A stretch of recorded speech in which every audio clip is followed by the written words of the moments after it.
Now, you are the president of the Council on Foreign Relations, all right? Yes, sir. You guys toy with countries of the world like toys, don't you?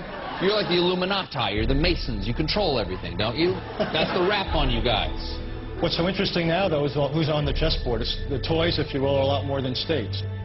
Notice that Mr. Haas does not deny that the CFR has massive control over the geopolitical arena, and instead tries to focus on the separate entities outside of nation-states. Current Secretary of State Hillary Clinton also reveals the importance of the CFR here. But it's good to have an outpost of the council right here down the street from the State Department. We get a lot of advice from the council, so this will mean I won't have this far to go to be told what we should be doing and how we should think about the future.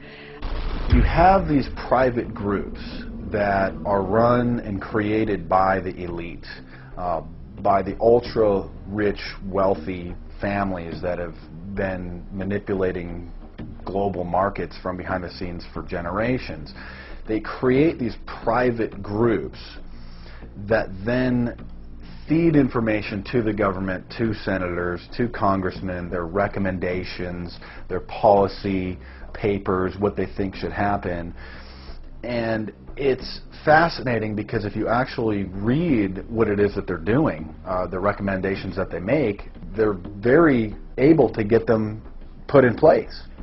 Discussions that are going on in these private groups are really talks that should be going on in Senate committees and in the halls of Congress, but they're happening with these ultra-elite groups that are then pushing their propaganda into the political mainstream, and then it's becoming enacted, it's becoming put into law. Still not convinced the CFR is promoting a new world order? Listen to what Leslie Gelb had to say upon leaving the New York Times to chair the organization as its president in 1993. I loved it. Doing a column is a great job. I'm going to an equally great but different job, and in a way a job that caps everything I've been doing in my life, in government, in academia, and in journalism. I think that's what the Council on Foreign Relations will allow me to do. Well, you know, for example, you had me and 3 or 4 other folks on this show a few months ago to talk about the New World Order, right? Exactly. Right? Bob I talk about it, right. exactly. I talk about it all the time. New World Order wants a global system where one small central authority of individuals can then dictate a policy that's going to be distributed down to the rest of the world, everywhere, in the smallest little town in the middle of nowhere in some remote country. I now think it's safe to say that the Council is extremely influential on the world stage and openly promote global governance. The Council and the globalists were able to take this agenda to the next level following World War II. The United Nations was born out of the ashes of this conflict. Unlike the League of Nations, the United States not only joined this organization, they championed it. First book I wrote was The Fearful Master, a second look at the United Nations. It was written at a time when it was not popular to be critical of the UN. I mean, the United Nations was viewed by almost everybody as our last best hope for peace. It was a means, we were told, to bring humanity together and put an end to war and live in peace and harmony and promote trade and all of these good things. I wish it were any of those things, but it's not. The original charter for the United Nations was drafted in San Francisco in 1945, and the United States became a permanent member of the Security Council, along with France, the United Kingdom, the Soviet Union, and the Republic of China. The process by which other nations' belief systems could be used to erode and eviscerate our Constitution and Bill of Rights had taken a giant leap forward. The United Nations is one of the most well-known sort of globalization attempts. Its primary goal is to streamline all the governments of the world, to create a global council and to unify all the rules and all the regulations for the world. So it's essentially the precursor and an engine of this new world order. The United Nations is made up of all of the countries of the world, most of which are dictatorships of one kind or another. And you don't take a bunch of dictatorships and put them into a bag and shake it up and come out with a freedom-loving governmental unit. You come out with a global dictatorship. This was the public face of global governance.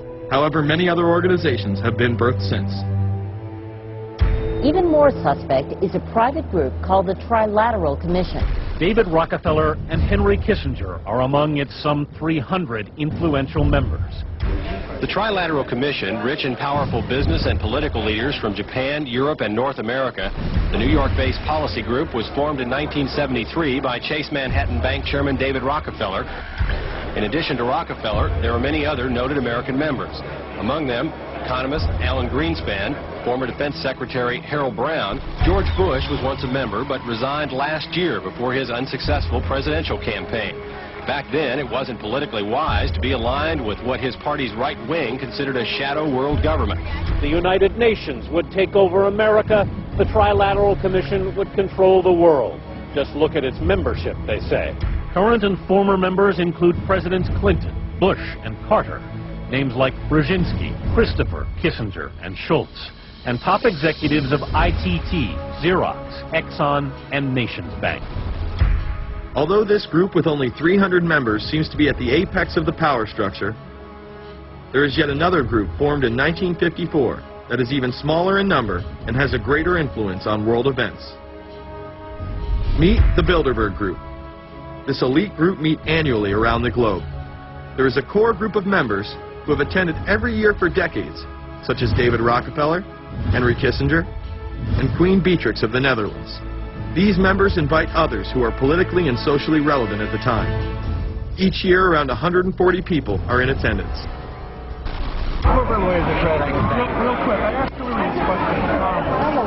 In 2004, you attended a meeting in Italy called the Bilderberg Group. I just want to know what you were doing out there, what that was all about. If she lied to me and told me she didn't go, I figured you might tell me the truth. All I did was go. They had a Republican and a Democrat. I gave like a 20-minute talk on the presidential election. Did it have anything to do with being John Kerry's running mate? Did you talk about that at all? No, because I wasn't his running mate. Okay. I happened to be in Europe then on my way to Russia. I was invited to go to Bilderberg by Bernard Jordan, a friend of mine and a genuine hero of the civil rights movement. And to the best of my knowledge, NAFTA was not discussed by anybody in my presence. Documents released by the group in 2001 reveal that in September of 1955, the group met in Germany and covertly outlined the idea of a European Union.